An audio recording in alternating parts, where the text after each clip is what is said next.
Okay. So, I'm going to talk today about whatever comes to mind. So, best to talk about what comes to mind in the moment that I'm thinking it.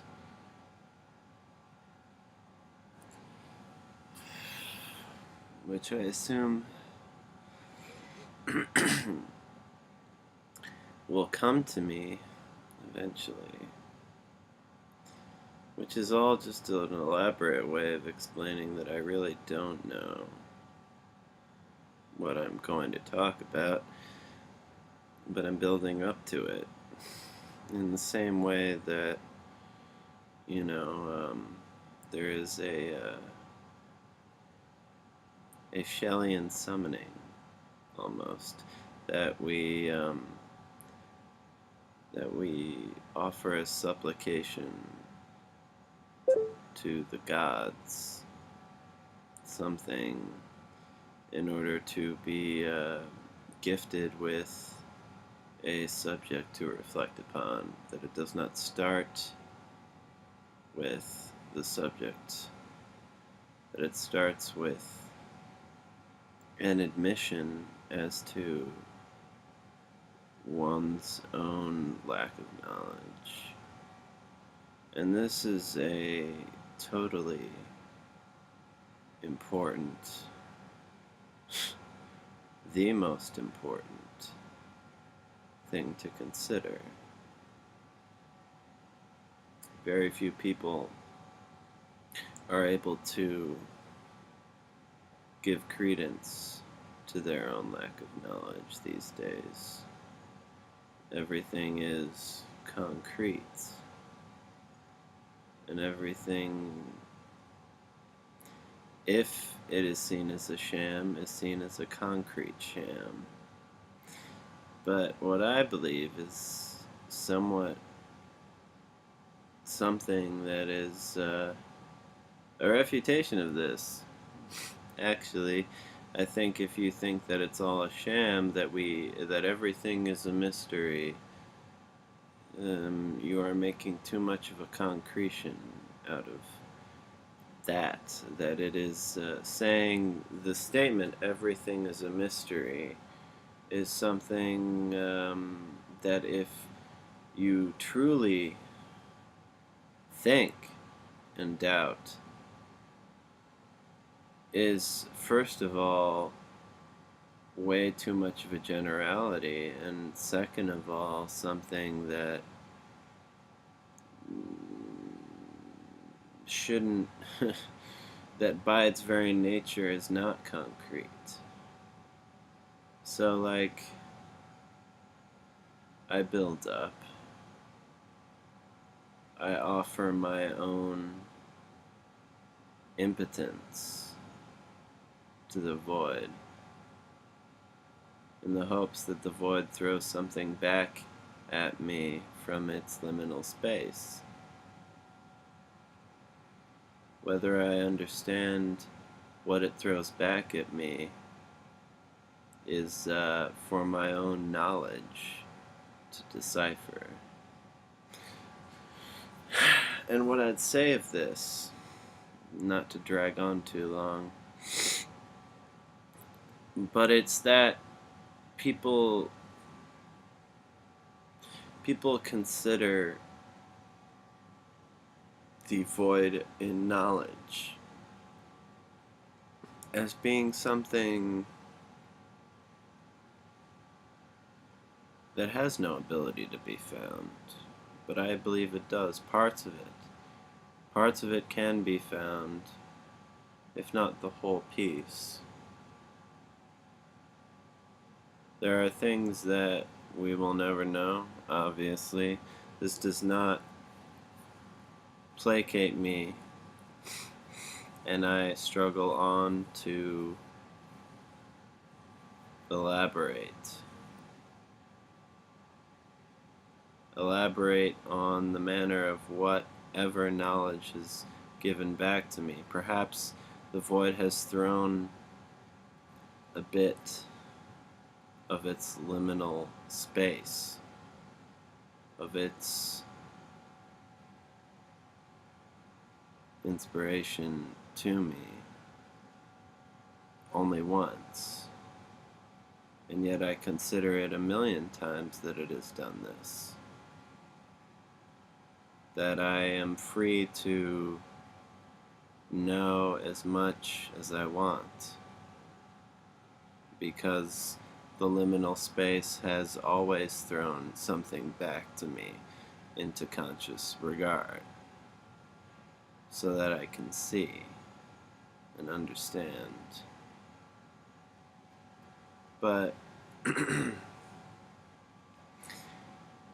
I think there's something that goes back to that romantic sort of summoning that we lose in disregarding the ideal of the whole. So, like, you get modernism, you get a refutation of the whole as being a impossibility, somewhat like saying everything is a mystery. We cannot discover anything, so just live, just be. That has never placated me. That has never been something that I could consider enough of a reality. I think there is some arbitrary summoning involved in building up to a point where you say, okay, this is what I don't know, this is what I don't know, this is what I don't know. Please bless me with something that I can know, or that I might know in the future. And I think that is as much of a concretion as anything can muster regarding like a epistemological sense of things, a real, true understanding of things that is the most concrete you can get is by offering that supplication. Outside of that, everything's subjective. Once you are given a bit of knowledge after offering your own ignorance to the eternal void, you can choose to understand, forever understand, that that is at most a slice, a small part that is given only but once, based off of your own supplication, or you can deny what you offered, the scruples, the I don't want to say morality, but the sense of right and wrong regarding sense that you offered and saying, I don't know. I mean, it's like saying, I don't know, I don't know, I don't know, so give me everything. That doesn't work either. It's, what I believe to be the whole piece is something that denies the supplication, that wends off into its own myth, and that is something that is wholly constructed by the imagination as a myth, a mythology, an inventive one, something that is very much an elaborate scheme of things. Because, okay, you say, alright, I don't know, I don't know, I don't know. The eternal void gives you some ultimate fact. Well, who's to say We know when the eternal void gives us something or doesn't. Who's to say that we offer supplications to anything in building up to a point? That maybe our nearly lascivious need to construct some manner of truth is something that we build ourselves and that we don't need to build up to. See, I'm not talking about something of a paganism here. That's what it can seem like, especially in the romantic tradition of Shelley. That he speaks and offers himself to the muses before, totally engendering an argument, making it real, which worked then because there was a certain degree of humility. Humility is the key here. We don't have humility anymore because we see it all as a concrete mystery, which is a total contradiction. It's just a means to say don't think, because it's all a mystery. Look up at the heavens instead and just look on in wonderment, which I'm not bashing,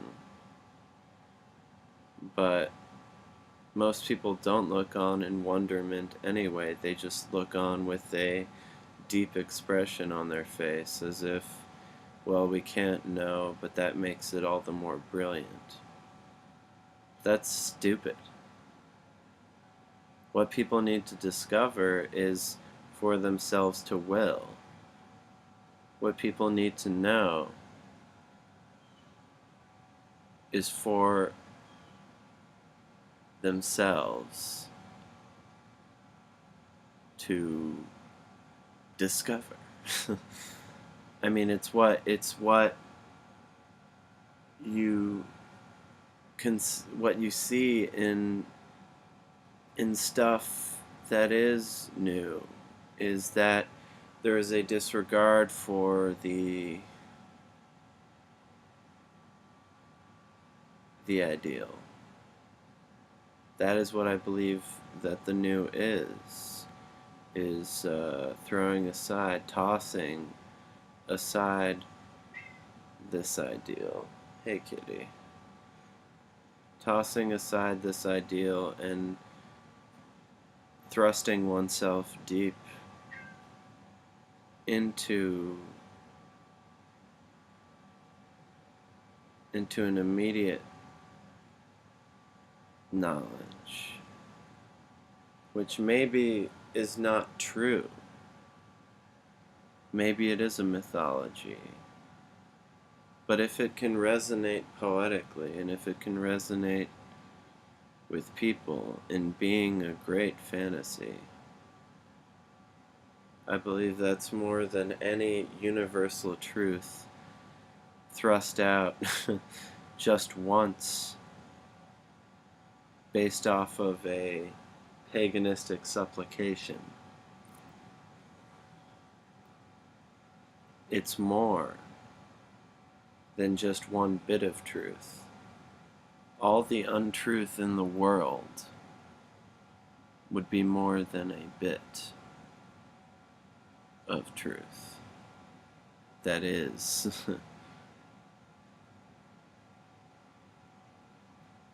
and it's more to consider something, to consider,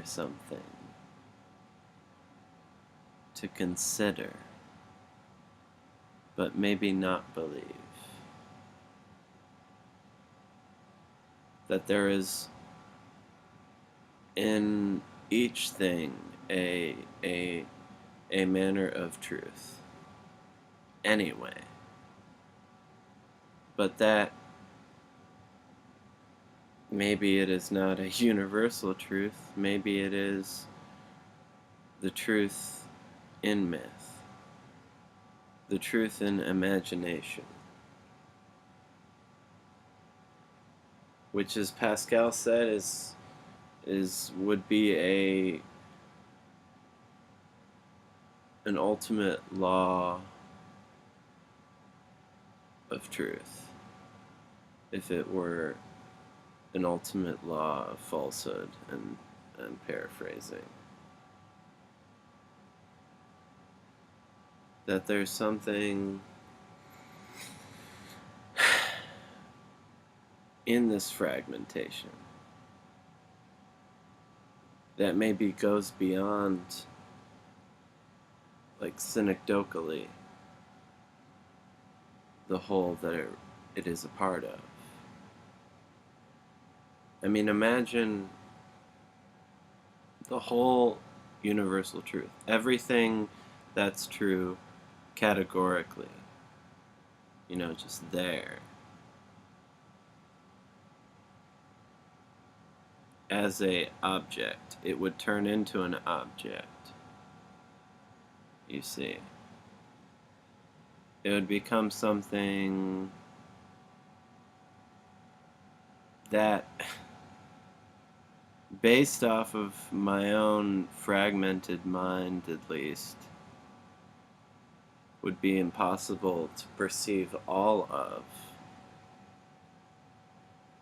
We receive a bit of that universal truth, that objective universal truth,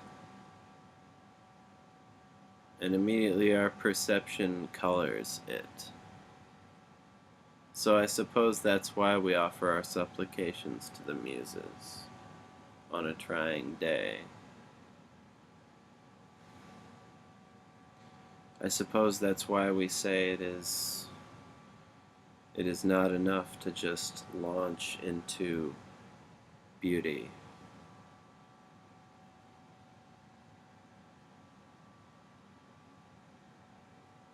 And if we could just restore that humility in us, these concrete mysteries that are so much jibber jabber, and maybe create the ultimate myth that's more a truth than any sort of high and mighty universal bit, well, then we could trump God.